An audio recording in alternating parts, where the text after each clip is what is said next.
Hello. Hello. Welcome to Cinexcess. I'm Rob. And I'm Kelly. In this peaceful town, on these quiet streets, something terrifying, something horrifying is coming. Excuse me, we're closed. Get away from me!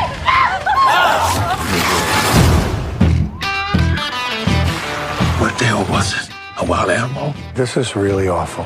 Maybe the worst thing I've ever seen. What was it, wild animals? So what are you thinking? I'm thinking zombies. What? You know, the undead. Ghouls. Opening in theaters this weekend is Jim Jarmusch's new zombie comedy film starring Bill Murray, Adam Driver, Tom Waits, Chloe Sevigny, Steve Buscemi, I always mess his name up, and just a cast of even more. Tilda Swinton is definitely somebody that should be mentioned. Kelly, what did you think of The Dead Don't Die? I thought it was a clever movie. It's kind of a slow burn, and it's got a lot of dry humor in it. So I don't know if it's for everybody, but I enjoyed it a lot. It's not your typical zombie movie, definitely. It's centered more on the kind of quirkiness of the characters, more so than the zombies even. It's basically more how they are dealing with it and what their emotions are about it. But it was something that I enjoyed. Yeah, I really enjoyed it too. I wasn't sure what to expect when I went in. I'd watched the trailer once or twice. I kind of avoided it. I mostly went because Jim Jarmusch was one of my favorite directors in the 90s. And then, Zombies. Tom Waits, Bill Murray, Iggy Pop. I can't imagine a more perfect cast for me. And it took me a minute to get into the world that he was building. I don't know why I wasn't expecting a comedy. I probably should have been. I don't think comedy when I think Jarmusch, even though he has done several things that are kind of that are pretty hilarious. But yeah, I was drawn in. I really liked the chemistry between Adam Driver and Bill Murray. Adam Driver super continues to impress me. I'm really glad that he isn't just Kylo Ren all the time and ending up in that kind of stuff. He seems like a guy who really picks scripts and interesting projects to do. I don't even think Kylo Ren is his best work. No, not at all. He really brought his character to life. Like, he's a little bit dry and deadpan in his delivery. There's some really hilarious visual gags of him in his car. I don't know how much spoilers we want to get into. Well, one of them that we don't have to spoil too much is, of course, with a zombie movie, there comes dead bodies, right? And the first couple of bodies that Adam Driver and Bill Murray's characters, who happen to be like small town sheriffs, the first bodies that they come across, they go in, and each one of them go in and have this kind of blank stare when they come back out, and they have no other explanation except that it could be large animals or zombies. There's All right. Could be an animal or several animals. Yes, it could be, yes. And everybody's kind of got the same idea, and I think that it was really hilarious to me that there was no explanation for the zombies to come, and Adam Driver seemed to jump to that conclusion immediately. He's like, it's definitely zombies for no reason whatsoever. Right, and everybody he told, they're like, no evidence, and nobody was surprised by his idea of what was going on. They're like, yeah, it's probably zombies. Bill Murray seemed to question him, like, really, that's where you're gonna go with this? And when he was said, yeah, he was like, okay, I'm all in, I guess. Yeah, he's like, let's go get all of our weapons. Let's go warn everybody. Yeah. And I so they did a really good job. I like that Chloe Sevignon was she was like the only character who was actually responding to the problem in any kind of correct way. She was a little bit hysterical, and which made it even more funny. And I liked it. I also liked Steve Buscemi. Always plays kind of like the outcast or the jerk or whatever, but he was a little bit over the top for this one, and I liked it. He did a good job. Agreed. I loved Bill Murray's deadpan delivery. Like, Bill Murray is one of those people that you just can't help but love, period, anyway. You can just be Bill Murray being Bill Murray. Mm-hmm. But he, as an actor, I find that he doesn't get enough credit. I mean, That's true. I remember watching an adaptation of The Razor's Edge, which bombed horribly at the box office. Man, that must have been in the 80s. It was a very, very serious role, and it kind of killed his chances. It wasn't until later on when Sofia Coppola put him in Lost in Translation? Yes, Lost in Translation, thank you. That he really started to like kind of make headway with getting serious roles, because he is so much more than just a comedic actor. He's a great serious actor. He seemed like he had kind of just seen some shit in his life, and this was more shit that he was seeing. He was just like, oh well, the world's gone to shit. Which was funny because doesn't surprise him. Yeah, it was funny because they were in a super small town with like one diner and one hotel and one gas station and one kind of party store, novelty store. It had everything together in this store. So it was obviously a small town. I think it said it was like 700 people that lived in this town. I like the sign outside. It was Centerville, a nice place to be. It was like population 735 or something. And that just struck me as really funny. Like, mediocrity is like a real nice place to be. Just be in the center. And that kind of ties into some of the commentary, the social commentary of the film, which deals with basically America as it is right now. And I imagine being in the center and not really wanting to partake in either side is probably kind of a nice place to be. Yep. But meanwhile, the world's being destroyed by the fracking, and they just keep denying that this is happening. And I love that I think it was Chloe Sevigny was like, well, they keep saying that that's not true, and everybody just kind of looks at her like, what? It's true, Chloe. It's true. So it was good. There were some, I did hear, when they were leaving, I heard people behind us say, well, that was disappointing.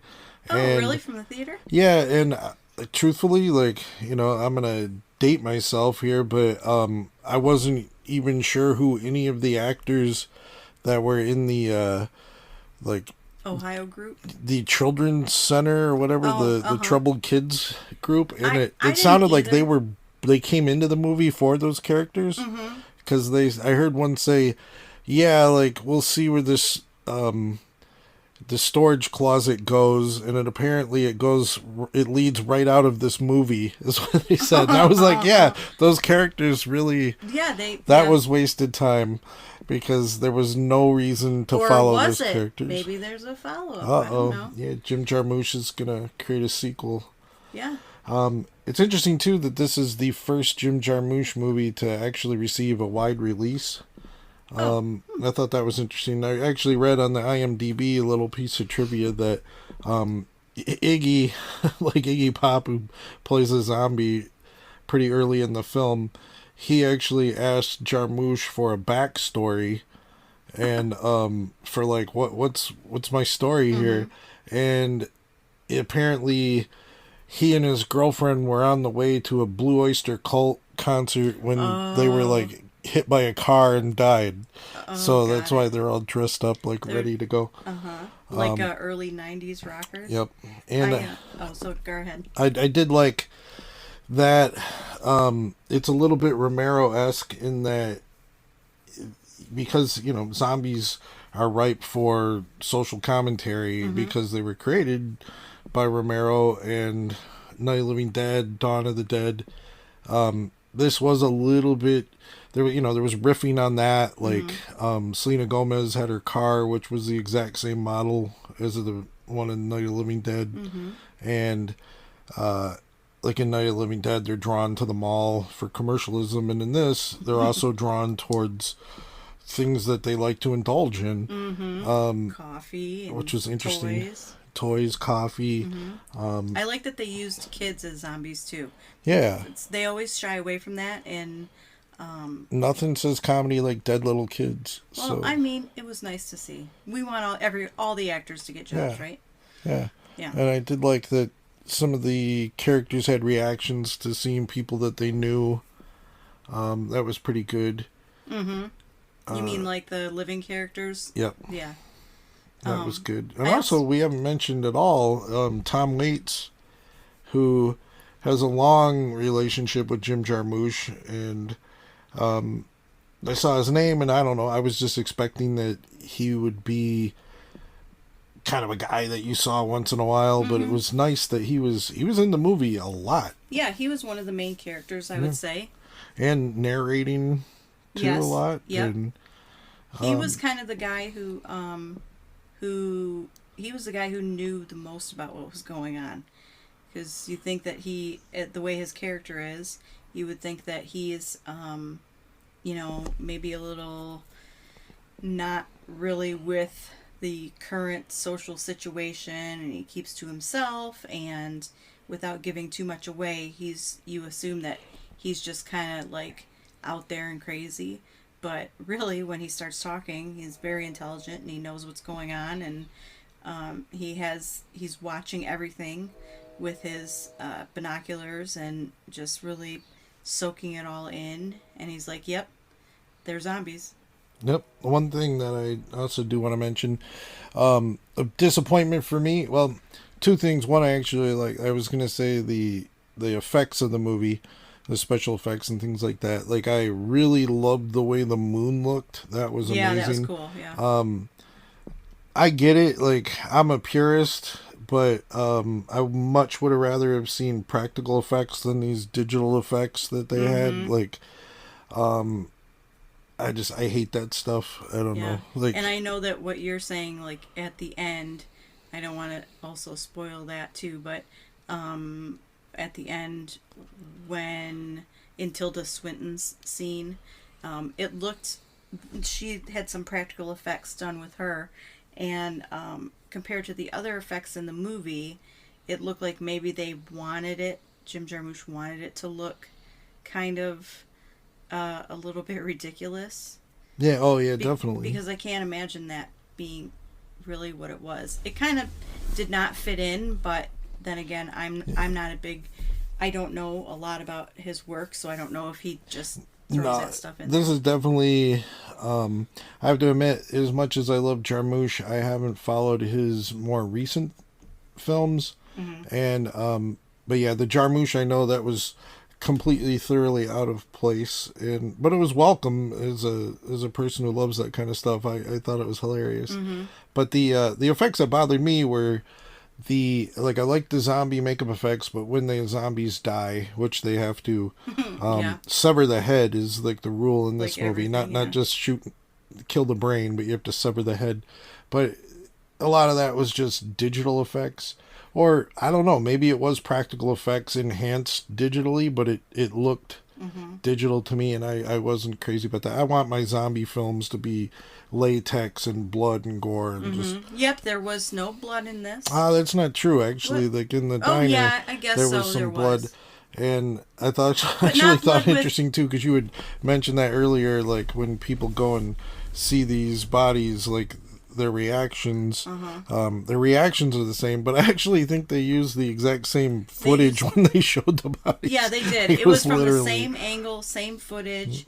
It was really funny. Each person walked in, looked at each body the same way. They walked to the same spot in the diner, and was just like, huh. Nobody was stunned. nobody cried out. It was just like, it was interesting. But you're right, there was blood, but not so much. There wasn't blood with the zombies. They were dusty, kind of. Yep. So I that did was like different. it felt like Yeah. their heads were full of dust. Yeah, And I know like that it's impossible to do that without the computer graphics. So I don't know. I mean, But it was okay. I'm going to live with it. But Tilda Swinton, too, like, she was great in this movie. Mm-hmm. Like, I really liked her character. Super awkward. Yeah, she was awkward and cool, and she had kind of they never explained how she got there or why she got there or what she's doing, but she's kind of like a new person to the neighborhood, and she comes to take over a funeral home, which is that's kind of her place in the movie, and then her character develops further, and she becomes more a central part of the film. I did like her makeup work in the funeral home. She, like, the corpses, she was Yeah. like basically making them look like divine, Yeah, which was great. Yeah, and she's Scottish, and it looked like she had a fashion magazine from like 1970s glam rock, and she was using that as an example of how she was going to make up her corpses and get them ready for viewing, and that was pretty hilarious. That was I enjoyed the film. I would definitely recommend it to people who like irreverent comedies. The film's a little self-aware, which kind of bothered me, like, but also, like, I was like, whatever, I'm willing to accept this. Like, the movie gained my trust, and I was willing to just follow it where it wanted to go. But I definitely recommend it, and yeah, I recommend it too. Don't go to this movie thinking that you are going to see a big, huge lineup of all these A-list stars, because I like the way that they did it, but some of the bigger stars, like Selena Gomez and Iggy Pop and those, they're in the movie for very little. And I like when they aren't pushed down your throat and they're used just sparingly. But not everybody likes that, and sometimes they go to see people specifically, like the lady behind us that was complaining about those kids in the home. But I would definitely recommend it, and I would also recommend that you see it in the theater. I think that's one thing I was thinking, is if you watch this movie alone at home on home video, like, it's not going to play nearly as well as in the theater with the crowd responding to the jokes and laughing. Like, I've heard more people laugh felt at alive. this more than I've heard in a long time. Absolutely. Yeah, a lot of people got the subtle jokes, and I think that they liked the subtle jokes, because we don't get barely any of that now in recent films. And it's not a movie to take kids to. Not because it's gory, but because they won't get it. They won't get that kind of humor that's being used in it. So, other than that, I think that it was really a good surprise. Thank you for taking me for date night. Yeah, so that's our thoughts on Jim Jarmusch's The Dead Don't Die, that's in theaters now. Go see it.